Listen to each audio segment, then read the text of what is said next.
Chaîne de vie, l'amour au temps du cancer, bouleversant documentaire co-réalisé par Nicolas Bourgoin et Céline Destève. Le premier, vous venez de le voir, est atteint d'un cancer colorectal.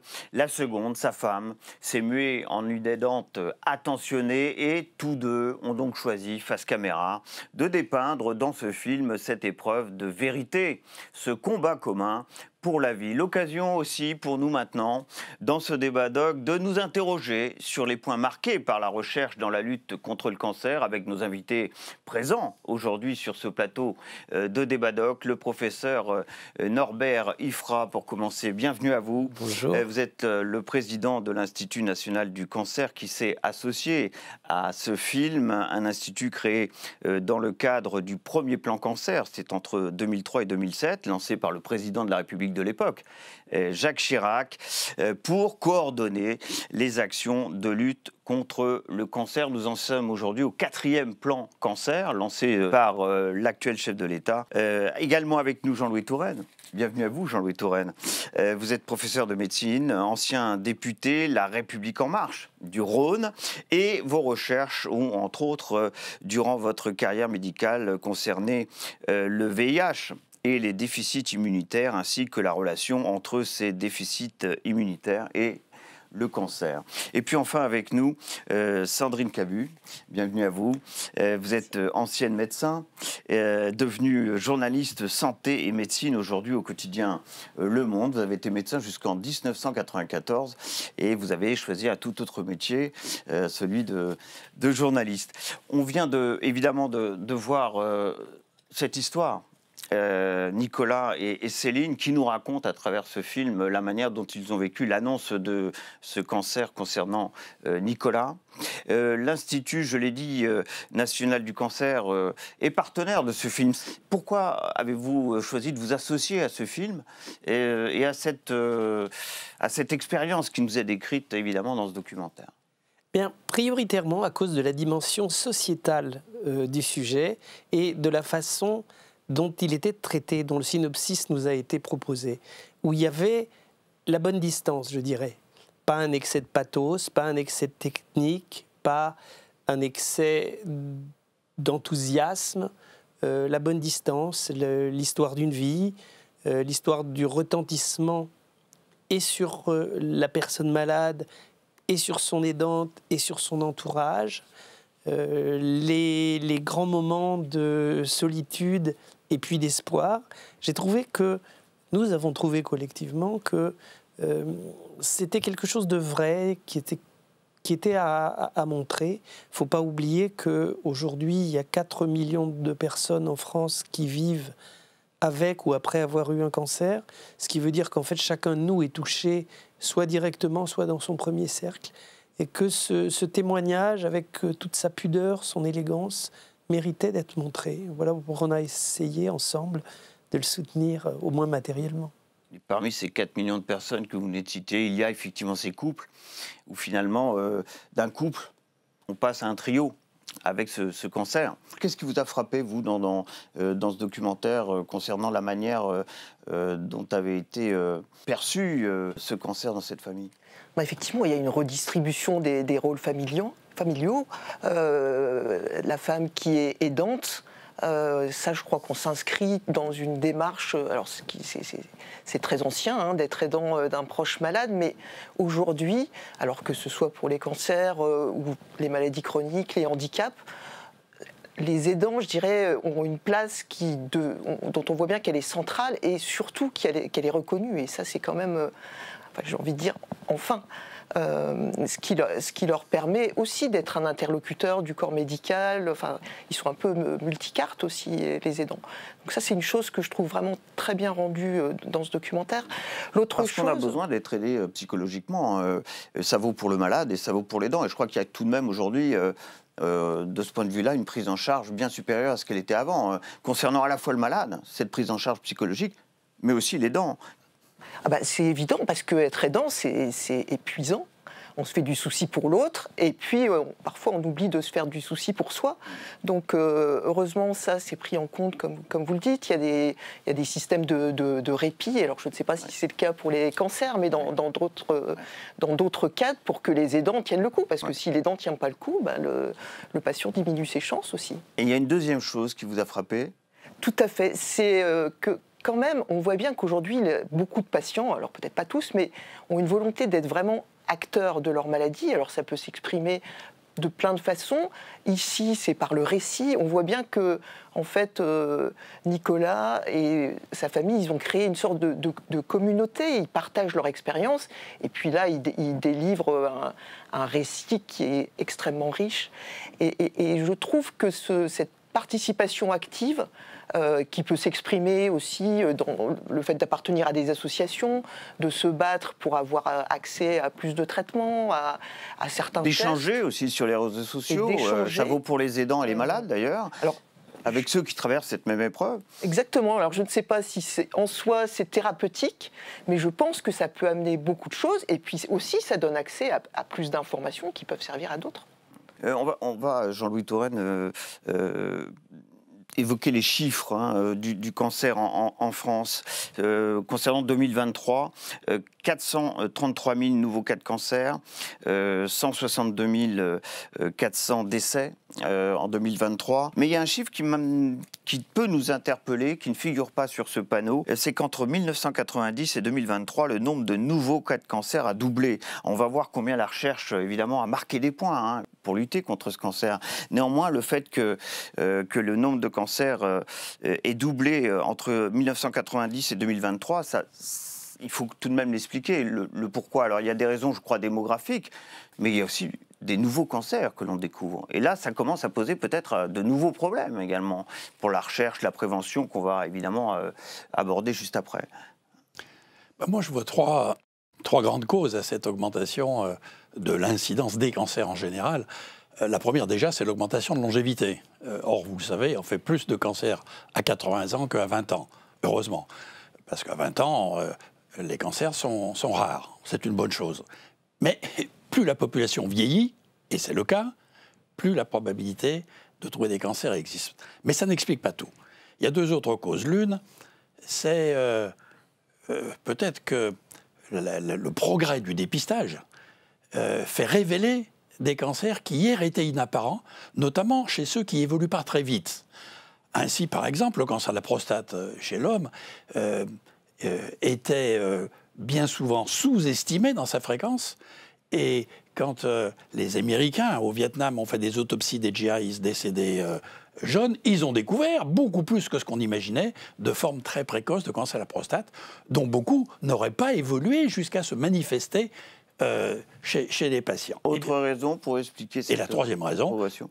La troisième raison, c'est qu'il y a, oui, effectivement, des facteurs dont certains sont connus, mode de vie, mauvaises conditions alimentaires, insuffisance d'exercice physique, c'est très néfaste. On fait plus de cancers si on ne fait pas du tout d'activité physique.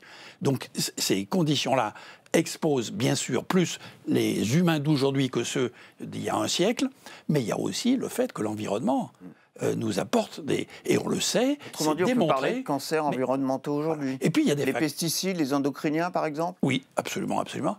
Mais il y a aussi des facteurs que pour l'instant encore on ignore. Et donc ceux-là, on ne peut pas les développer. Je vous donne un exemple du cancer du pancréas, pour ne citer que cet exemple. Oui.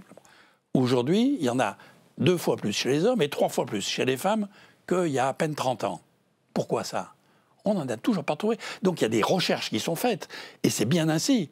Mais tant que ces recherches n'ont pas abouti, on ne peut pas dire quel est le vrai facteur. Il y a, bien entendu, on sait, un petit peu du tabac, un petit peu de tout un tas d'autres facteurs environnementaux et de produits toxiques auxquels on est exposé, mais ça ne suffit pas, apparemment, dans ce qu'on a pour l'instant pu étudier, pour expliquer un taux de progression d'une incidence aussi importante. Donc il faut se dépêcher de trouver tous ces facteurs pour les réduire.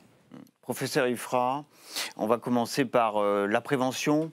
plus on prend un cancer tôt, plus on l'anticipe, plus on anticipe le fait de pouvoir avoir un cancer pour des raisons génétiques, par exemple, plus on a une chance, bien évidemment, de ne pas avoir ce cancer, ou alors de le traiter rapidement.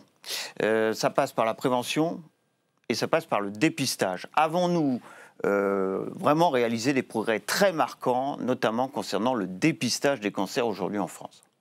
Alors, oui et non. Oui et non. Oui et non. Ça dépend en fait du moment où on met le curseur du point de départ.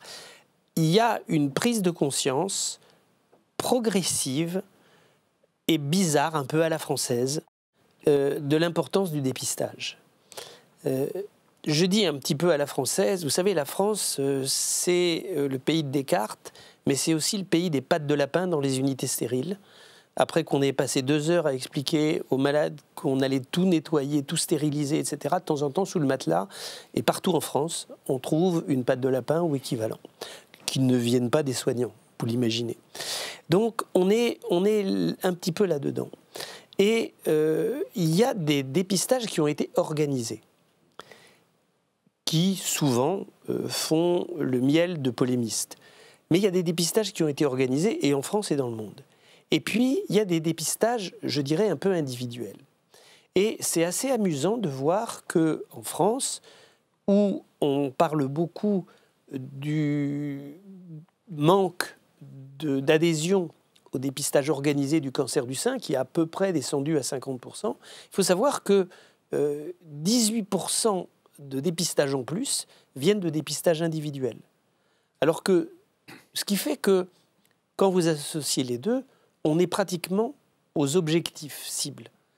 Simplement, il y a 18% de ces dépistages qui ne sont pas passés par le système, je dirais, où on assure le maximum de qualité.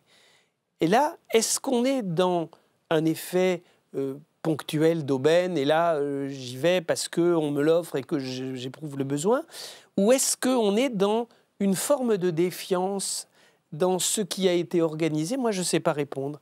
Mais ce qui est sûr, c'est qu'on a la même chose sur le dépistage du cancer du côlon, où on est très déçu que le simple test, qui est humanisé, qui est efficace, qui est extrêmement performant, il est suivi par un tiers simplement des personnes cibles, mais que par contre, il y a un nombre considérable de gens qui vont se faire une coloscopie de dépistage, mais c'est un nombre considérable, hein, ce qui fait qu'on est au final à 48-50% de personnes dépistées.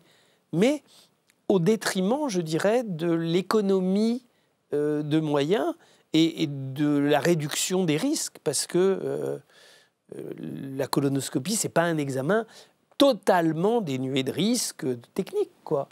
Et ça, c'est un peu étonnant. Donc au final, oui, il y a une adhésion des Français au dépistage, clairement, et non, ça ne suit pas totalement, contrairement aux autres pays, les voies qui ont été organisées. Partagez ce point de vue. Oui, moi c'est vrai qu'en tant que journaliste, quand on suit les taux de dépistage, enfin, moi je continue à ouvrir des yeux ronds en me disant, mais enfin, par exemple pour le cancer du côlon, on a un test qui est simple, qu'on peut faire chez soi, et finalement les gens passent à travers, comme vous le dites, donc c'est quand même, ça interroge. On est alerté par courrier dès 50 ans, c'est un test qu'on peut refaire tous les 5 ans, etc. etc. Exactement, ouais. Oui, c'est assez simple. L'autre chose qui m'intéresse dans cette histoire de dépistage, c'est qu'on voit bien qu'on n'est pas dans quelque chose de figé, c'est-à-dire que ça évolue avec la recherche, parce qu'aujourd'hui, on est sur des critères assez larges. Par exemple, pour le cancer du sein, c'est 50 ans, mais finalement, on peut se demander s'il ne faut pas faire des choses un peu plus personnalisées. Alors, je sais que c'est à l'étude. Peut-être que dans quelques années, ça se fera plus tôt. Et ce que j'ai compris, qui est assez fascinant, je trouve, quand on discute avec des cancérologues qui regardent comment faire au mieux le dépistage, c'est que le dépistage, il sera peut-être de plus en plus personnalisé, finalement.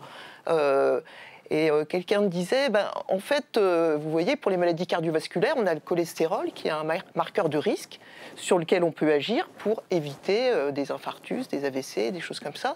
Et on est en train de chercher, alors là je parle sous votre contrôle, un petit peu la même chose pour les cancers, c'est-à-dire de pouvoir gérer ces facteurs de risque et pas arriver, même au dépistage, à agir en amont. Ça, je trouve ça passionnant. Oui, oui, mais je pense qu'on a une marge de progression encore très notable dans notre pays. Mais on a progressé. On a beaucoup progressé, parce que maintenant, il y a quand même un dépistage offert, au moins, à tous, même si tous ne le font pas, mais offert pour le cancer du col de l'utérus, pour le cancer du sein, pour le cancer du côlon et du rectum, etc., etc. Et puis prochainement... On dit pour les cancers les prochainement du poumon les aussi. plus fréquents. Cancer du poumon prochainement qui va se mettre en place. Donc c'est quelque chose qui est quand même vraiment important. Et disons bien à tous les téléspectateurs qu'ils saisissent leur chance. Il y a des pays où cela ne leur est pas offert gratuitement. Et pour eux, c'est difficile, c'est coûteux. Tandis que là, ils ont la chance de pouvoir identifier précocement un tout début de cancer, ce qui permet de le guérir. Et donc... pourquoi laisser passer cette chance? Pourquoi attendre? Alors après, vous avez eu tout à fait raison d'indiquer, là, le côté pour l'instant très large, mais qui évolue vers une personnalisation, vers un ciblage. On connaît maintenant des facteurs génétiques. On en a entendu parler à l'époque pour Angelina Jolie et pour d'autres actrices, mais ça existe pour toutes les femmes. Il y a des femmes dont on sait, par l'étude de certains de leurs gènes, qu'elles vont être prédisposées 10 fois plus que leurs congénères à un risque de cancer du sein. Donc, celle-là doit faire un dépistage plus fréquent. Et peut-être que les autres peuvent les faire moins fréquemment. Ouais. Donc, je crois que ce dépistage... Autrement dit, la génétique est le terrain le plus prometteur pour l'avenir concernant l'environnement. Le dépistage. Ceux qui sont exposés à certains facteurs de risque. Vous savez, les agriculteurs qui utilisent encore aujourd'hui des pesticides et d'autres produits, ils ont davantage certains cancers. Ben, il faudrait que le dépistage, pour eux, soit ciblé dans cette direction. Donc je crois que nos deux efforts à tous, c'est augmenter l'adhésion à ce dépistage pour tous les Français, de toutes les classes sociales, et puis d'aider à cette progression vers quelque chose qui soit plus personnalisé. On va voir un extrait du film. Oui. On va retrouver notre couple. C'est l'annonce, malheureusement, du cancer dans ce couple. Et là, j'ai mis sur haut-parleur, et heureusement qu'on était assis, parce que ce qu'on a entendu, ça a été une déflagration. Je ne t'ai jamais raconté vraiment tout ça, mais c'était tellement dur ce que j'ai entendu que... C'est quoi? Ben, il m'a dit, bon alors, voilà, Madame Bourgoin, les nouvelles sont pas bonnes. La tumeur, c'est bien un cancer, et puis elle est très très grosse, la tumeur. Et puis il y a autre chose. Je dis quoi? Ben, alors c'est quoi? Il me dit, ben, il y a des métastases partout sur le péritoine. L'annonce du cancer de Nicolas, les nouvelles ne sont pas bonnes parce qu'il y a un certain nombre de métastases qui ont également été observées le concernant. Quelques chiffres, là encore, les cancers les plus mortels et les plus fréquents chez les hommes. C'est d'abord le cancer du poumon, le cancer colorectal, et le cancer de la prostate. Puis regardons ces chiffres maintenant chez les femmes. D'abord le cancer du sein, le cancer du poumon et enfin le cancer colorectal là aussi. Évidemment, la question qu'on va se poser là maintenant, c'est de savoir où en est la recherche concernant la lutte contre ce cancer une fois qu'il est déclaré, qu'il est identifié, notamment concernant les différents cancers qu'on vient de lister à l'instant chez les hommes et chez les femmes.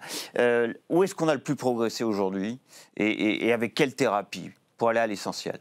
Alors, d'abord, avant de répondre à votre question, je voudrais dire que cette annonce d'une maladie cancéreuse au téléphone est proprement inacceptable.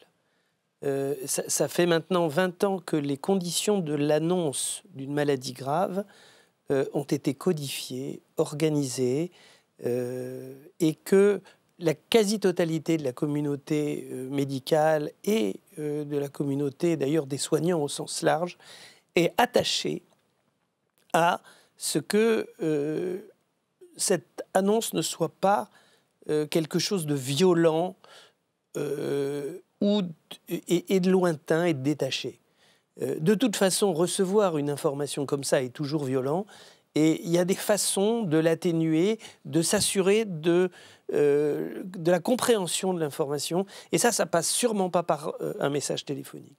Et ça, c'est complètement coordonné. Beaucoup de questions du côté du malade, de l'aidant. Évidemment. Le stade de ce cancer. Et quand on n'annonce pas les mêmes choses, à toutes les personnes, parce que on ne sait pas comment ça peut être reçu, que c'est essentiel de savoir ce que la personne a déjà perçu, ce qu'elle sait déjà, et quelles sont les questions qu'elle se pose, et de ne pas lui asséner la vérité qu'on croit être la bonne, celle du moment, et en plus au téléphone, quoi, hein. Donc ça, c'est vraiment un témoignage tout à fait intéressant, parce que à la question « est-ce que l'annonce de la maladie a énormément progressé ?» Oui, on le sait, on a, nous, les moyens de le vérifier, et par nos systèmes, et aussi par les contacts qu'on a avec les associations de malades. Est-ce que c'est parfait partout? Vous voyez, la réponse, c'est non. Et pardon d'avoir répondu à une question par un autre sujet, mais moi, et ça a été 2 fois, et à la première annonce et à la récidive, je crois vraiment que ce sujet, pour avoir beaucoup avancé, et n'en est pas moins totalement à continuer à travailler. Alors, je vais maintenant vous demander de répondre à ce qu'était ma question. Oui. Quels sont ceux parmi les cancers énoncés précédemment sur lesquels on a vraiment marqué des points du côté de la recherche et où il y a vraiment matière à donner de l'espoir? Je vais vous dire, on a fait des progrès dans tous les cancers. Il y a, lorsqu'on regarde les chiffres, tous les cancers s'améliorent. Quand moi j'étais étudiant en médecine, on guérissait moins de 45% des cancers du sein. Aujourd'hui, 88% des cancers du sein sont guéris. Ça s'est fait progressivement. Il n'y a pas de recette miracle. Il y a souvent une petite amélioration et puis une amélioration à côté. Puis de temps en temps, un pas un peu plus large qui est franchi. Et là-dedans, c'est toute la difficulté. Qu'est-ce qui tient à un diagnostic plus précoce? Qu'est-ce qui se tient à des médicaments nouveaux, à une séquence meilleure, à une chirurgie qui a fait des progrès? On peut difficilement évaluer la part attribuable à chaque chose. Ce qu'on sait, c'est qu'au final, on a de plus en plus de femmes qui sont guéries, avec de moins en moins de séquelles, et que c'est vraiment des messages d'espoir. Et que ça vaut dans tous les cancers. Simplement, les progrès n'ont pas toujours été faits à la même vitesse, parce qu'il y a certains cancers où d'un seul coup, on a trouvé la solution, et je dirais presque que c'est devenu une ex-maladie.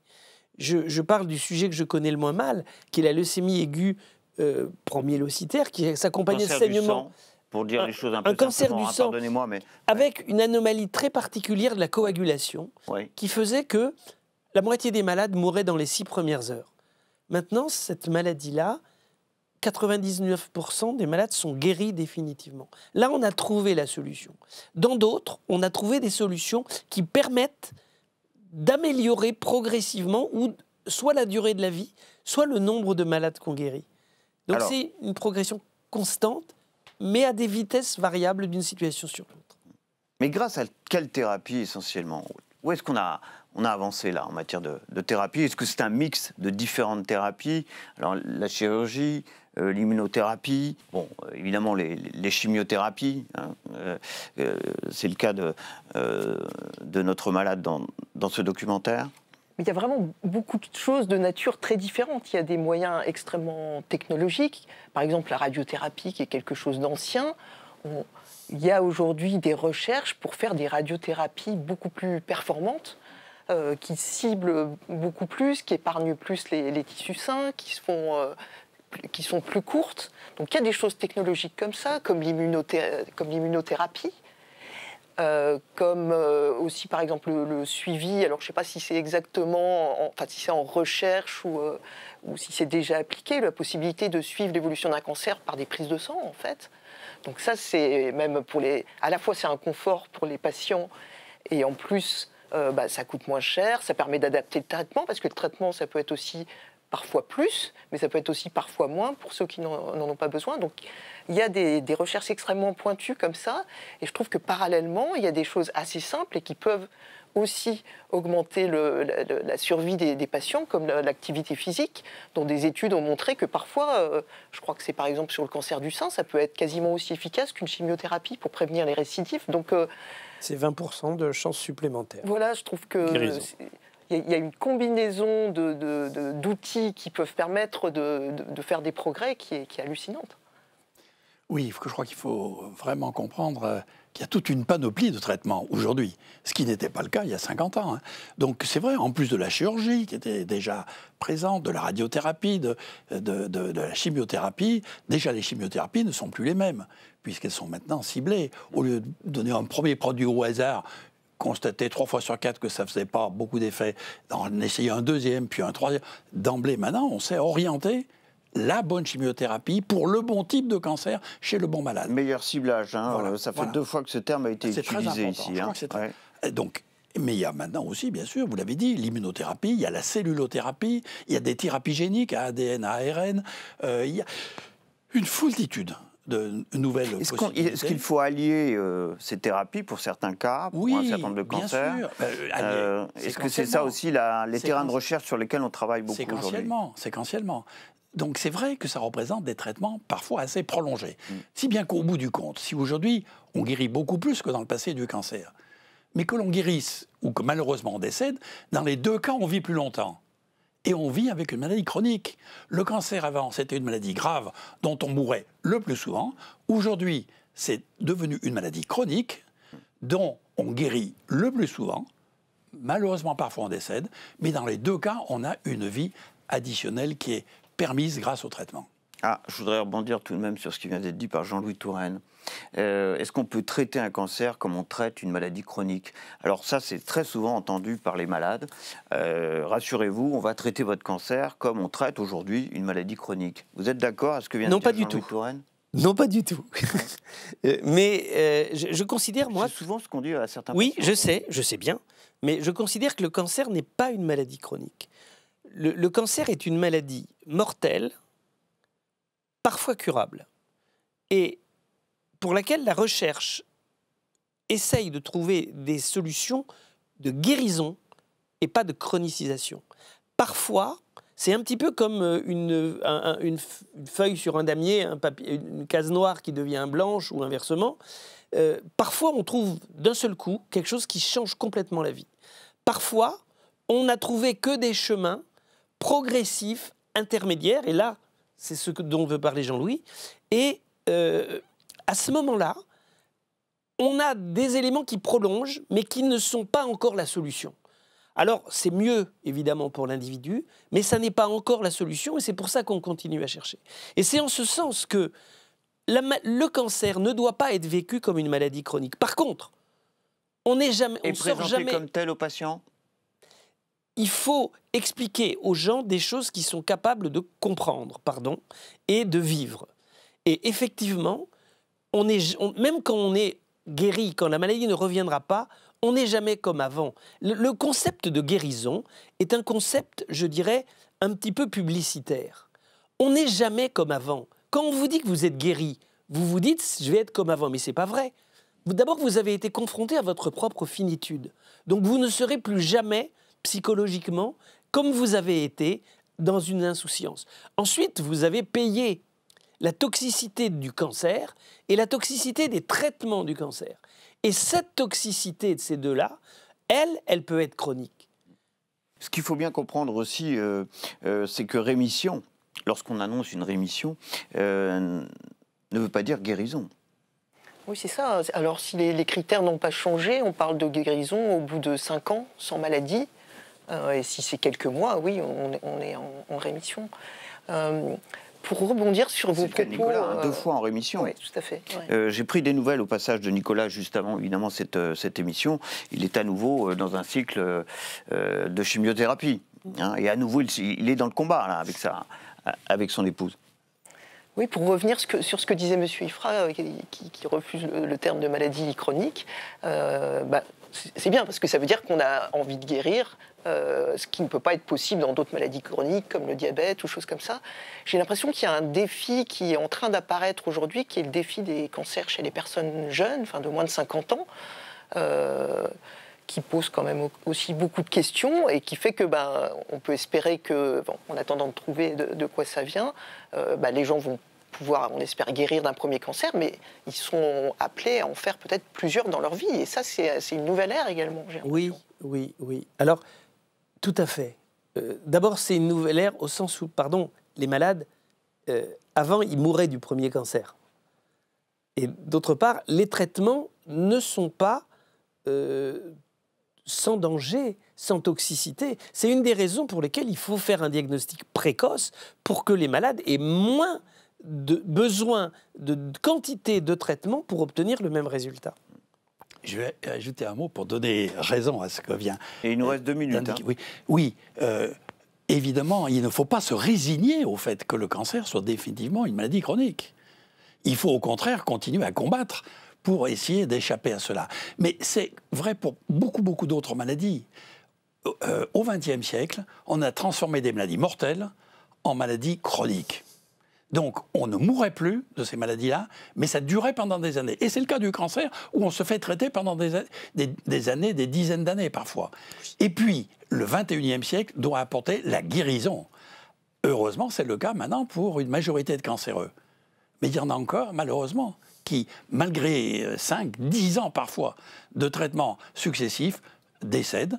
Eh bien, pour cela, il faut continuer à combattre pour les sortir de cette maladie chronique qui n'était jusqu'à maintenant pas curable, mais qui demain doit devenir une maladie guérie.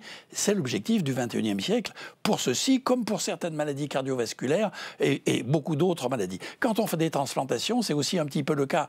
Les transplantations pendant une première période ont permis aux malades de survivre. Aujourd'hui, ça leur permet d'avoir toutes les apparences de la guérison. Donc on est passé par cette phase intermédiaire de maladie prolongée, et puis enfin, on arrive à l'objectif qui est de retrouver une vie de qualité. Mais écoutez, ce sera le mot de la fin. Merci vraiment à tous les trois d'avoir participé à ce débat doc aujourd'hui après ce documentaire, ce témoignage de Nicolas et Céline. Évidemment, cette émission, on l'a dédie tout simplement à ce couple, à Nicolas, Céline, et à tous ceux, toutes celles qui sont aujourd'hui frappés d'un cancer, qu'ils soient malades, qu'ils soient aidants, qu'ils fassent partie d'une famille où l'un d'entre eux, effectivement, est touché aujourd'hui par un cancer en France. Vos réactions, ça sera sur #débatdoc. Les questions, les interrogations que vous pourrez avoir après cette émission, vous pourrez y répondre, vous aussi, évidemment, à travers cette adresse. Merci à Félicité Gavalda, Victoria Bellet, qui m'ont, comme à l'accoutumée, aidé à préparer cette émission. Et moi, je vous donne rendez-vous pour un prochain débat doc. Ça sera bien entendu avec son documentaire et son débat. À très bientôt.